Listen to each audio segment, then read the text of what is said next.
sa dagdag na impormasyon tungkol sa mga bulkan, makakausap natin sa linya ng telepono si Dr. Teresito Bacolcol, ang direktor ng FIVOX. Magandang gabi po, Dr. Bacolcol. Si Clazel Pardilla po ito, kasama si Patrick De Jesus ng PTV. Good evening, sir. Yes, ma'am and sir. Good evening din po sa inyo and Happy New Year. Apo. Sir, ito pong pagbuga ng abo at maraming rockfall sa Canlaon at Mayon, gaano po ito ka-cause of concern? At ito po ba ay normal na nangyayari sa mga nasa alert level number 2 ng bulkan? Yes po, normal po ito sa alert level 2. So when we say alert level 2, this means na may moderate or increasing unrest ang bulkan. So sa Canlaon, pwedeng magkaroon ng steam-driven explosion at ash emission if meron tayong hot volcanic materials coming into contact with water. Sa Mayon naman, ang madalas na rock falls ay karaniwang nangyari kapag may internal pressure na nakaka-apekto sa summit. Hindi pa ito eruption pero malinaw na indikasyon ito na hindi tahimik ang Mayon volcano.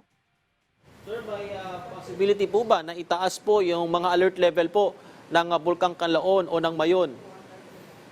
Sa ngayon, wala pang agarang indikasyon na kailangan nating itaas ang alert level ng alinman sa dalawang bulkan. Pero again, we assess this on a day-to-day basis. Titingnan natin, kaya close monitoring yung ginagawa natin. And kapag may mag-escalate yung mga parameters na ating minomonitor, then we may raise the alert level to alert level 3. Sir, maaari niyo po bang maipalawanag bakit po nagkakaroon ng maraming rockfall events sa Mayon? At may sapat po bang ikabahala kapag magkakasunod na araw na maraming rockfall events? Nagkakaroon ng maraming rockfall events sa Mayon dahil meron tayong magma na umaakyat sa loob ng bulkan na unti-unting tinutulak at pinapahina nito yung summit dome ng bulkan at tinutulak din ito yung mga lumang bato na nasa taas. So dahil matarik ang Mayon, madaling madislodge ang mga bato at bumagsak bilang rockfall event. So mahalagang tandaan natin na ganito rin yung nangyari noong 2023. Nagsimula sa pagdami ng rockfall events bago ito nasundan ng malalaking pag-collapse at saka pyroclastic density currents. At eventually nagkaroon tayo ng tinatawag nating effusive eruption kung saan lumabas yung lava, slow release of lava doon sa edifice ng bulkan. Sir, ano na po yung naging abiso po ng PIVOX sa mga LGUs nga po na may sakop sa Bulkang Mayon at Bulkang Canlaon dahil nga po nagpapatuloy po yung mga aktibidad po rito? Yung meron tayong paalala sa ating mga LGUs na kailangan maging mahigpit. Dapat pagbabawalan nila yung pagpasok doon sa permanent danger zone kasi po anything could happen. Even at alert level 0, dapat walang pumapasok doon sa permanent danger zone which is 6 kilometers from the summit. Sir, ano po yung pinakamatinding ipinagbabawal kapag po nasa alert level number 2? At hanggang kailan po hindi maaring dumaan yung mga eroplano sa tapat po ng tuktok ng bulkan? Okay, so again, yung bawal po talaga pumasok.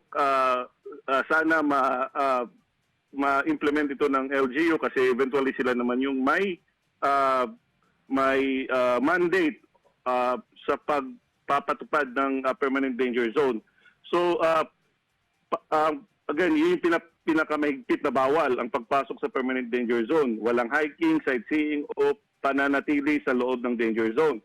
Para sa aviation naman, we recommend na huwag magpapalipad malapit sa tuktok ng bulkan hanggat nasa alert level 2 ito dahil sa may danger ng ash emission or ejection of rocks that can affect yung aircraft and as well as yung visibility.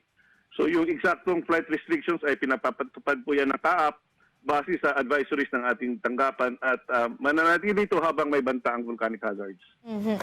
Sir, mga paalala na lamang po sa ating mga kababayan, lalo na po yung mga nakasandal, yung kanilang mga hanap buhay doon po sa paligid ng mga bulkan.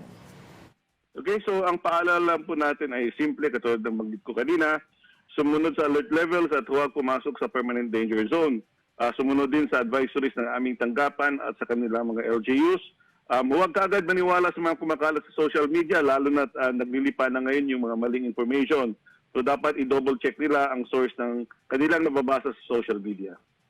Alright, maraming salamat po, FIVOX Director Dr. Teresito Bacolcol.